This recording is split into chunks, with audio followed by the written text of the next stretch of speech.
welcome to this presentation from I4J at the ISOF session, Society 5.0, Lessons for Europe from Japan on People, Jobs and Technologies. And today we're going to talk about wisdom, a wise economy that is about people more than things. We call it the people-centered economy. And what will make the people-centered economy happen is the ecosystem for the future of work. Now, I4J is something that these two gentlemen created a number of years ago. The one to the left is myself, and the one to the right is my partner, Vint Cerf. We are about 500 people in this community by now, and we discuss how innovation can create good jobs for people rather than participate in the general discussion on if innovation are going to kill all jobs. It's important to ask the right question. How can we give everyone a good job? Here's our vision. A sustainable economy where people work with people they like, are valued by people they do not know, and provide for the people they love. This is what innovation should do. This should be the goal. Some people think that number two here are a bit strange, are valued by people they do not know. But this is actually extremely important because we cannot have a society if people who don't know each other don't value each other. And the way they do this, since they don't know each other, is through performing work for each other on the labor market. So we need a labor market for society to exist. Now, here is the basic truth, and that's that the economy is always about people. It always was about people. It will always be about people.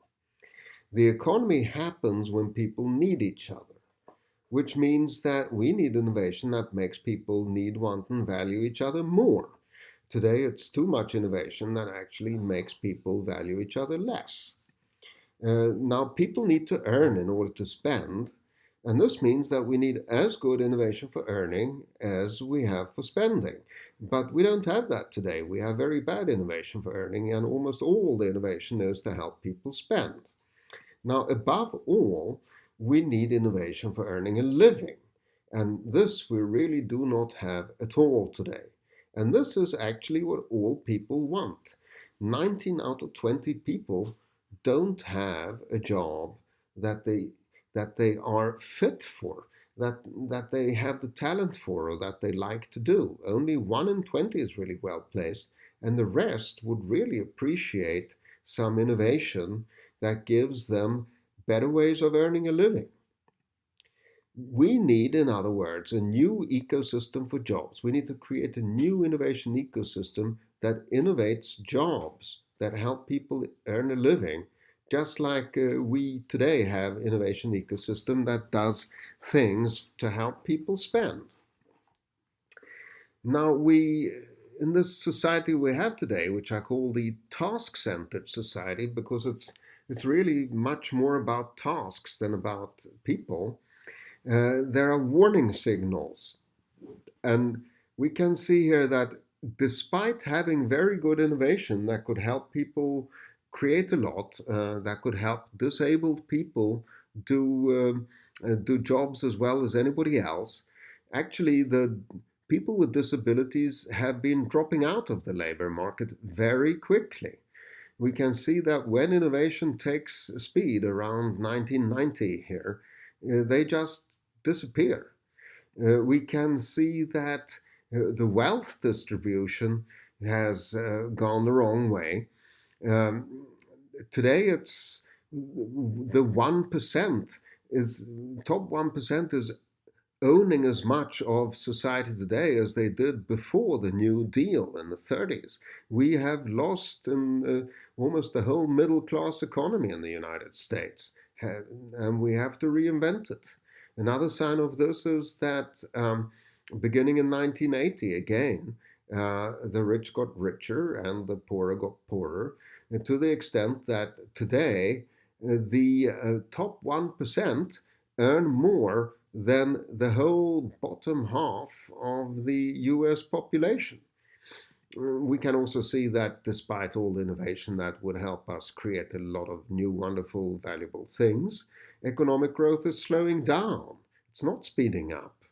And another effect that's worrying is that when something bad happens, like in 2009, it hits the whole world at the same go. So we don't have any buffer. The next crash could really hit us very much at the same go and have a devastating effect. So we've got to go from the task-centered economy, where we say we need people to do these valuable things, to a people-centered economy that puts people at the center. And we say we need things that make these people valuable for each other. That is the key to a good economy. Now, the Industrial Revolution, the previous one, brought us mass production. But now we are coming into an era of mass personalization. Things will never be the same. This is a good thing because now we can personalize jobs. We can have companies that offer people tailored jobs like this. This will be an offer from a new startup, for example, to workers. It will say, we will use AI to tailor a job matching your unique skills, talents, and passions. We will match you in teams with people you like working with. You can choose between meaningful tasks to do. You will earn more than you do today. We will charge a commission. Do you want our service? And 19 out of 20 people today will say yes, they want this service. There's a lot of money in offering people this service, but we need an ecosystem for building such companies. Now, I can show you here by comparing these two economies that the people-centered economy will be the winner. In the task-centered economy, the key customer is the spender. In the people-centered, it's the earner. We make people more valuable instead of focusing only on having people buying cheaper things. The objective in the task-centered economy, as we know today, is to lower the cost of tasks, increase cost efficiency. Now, in people-centered economy, the objective is to increase the value of people. Now, the strategy then, of course, in the task-centered economy is to pay workers less and sell cheaper to customers. Well, too bad then that the workers and the customers are the same people at the end of the day, so the workers get less to spend as customers and the economy goes down.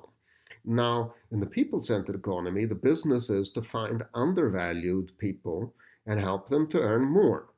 This is very good business. They earn more than they can spend more. So look, how does the macroeconomy and the microeconomy align now? Well, in the task-centered economy, it does not.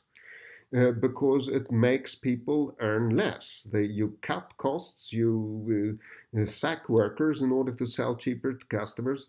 The equation doesn't work. Growth goes down when profits go up.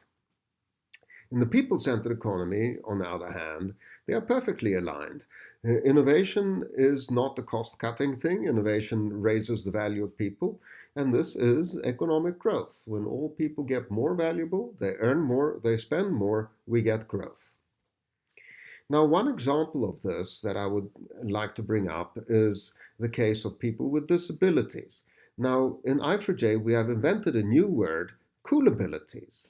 And this is the name, the generic name for the characteristic enhanced strengths that accompany disabilities. We can see, for example, people with dyslexia. We know that they have difficulties in reading, spelling correctly. Everybody knows that. That's in all the medical manuals and social security administrations and so on. Base disability money on these kind of diagnoses. Autism, ADHD, here are the bad things. But there come good things. People with dyslexia are shown to have higher creativity, original problem solving. They have a different perspective. They are very good visual thinkers. They think visually. ADHD, you have people, they are creative thinkers. They come with surprising solutions. They are risk takers, for better or worse.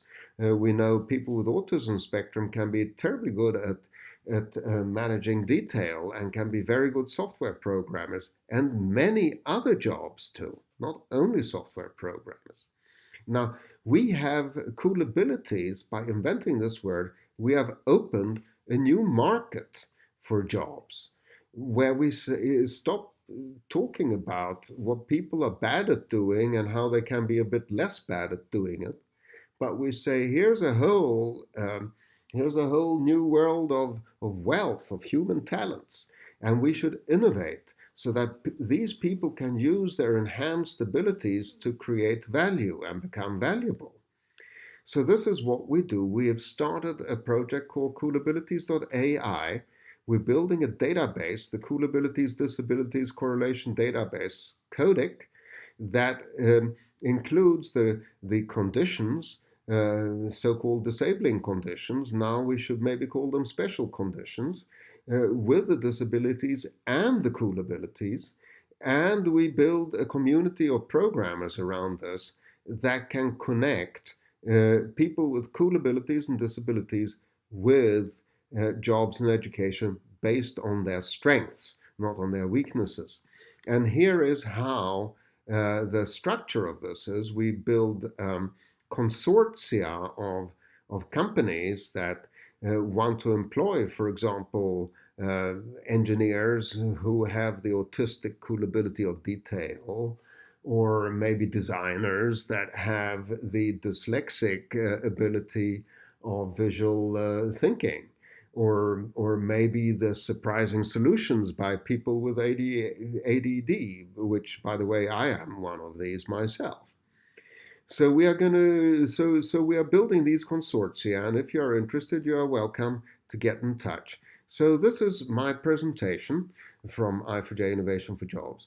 We are writing a book called The People-Centered Economy that's going to contain everything I've spoken about here and more, and that will be published within a month or so. So you are welcome to order the book. Thank you very much.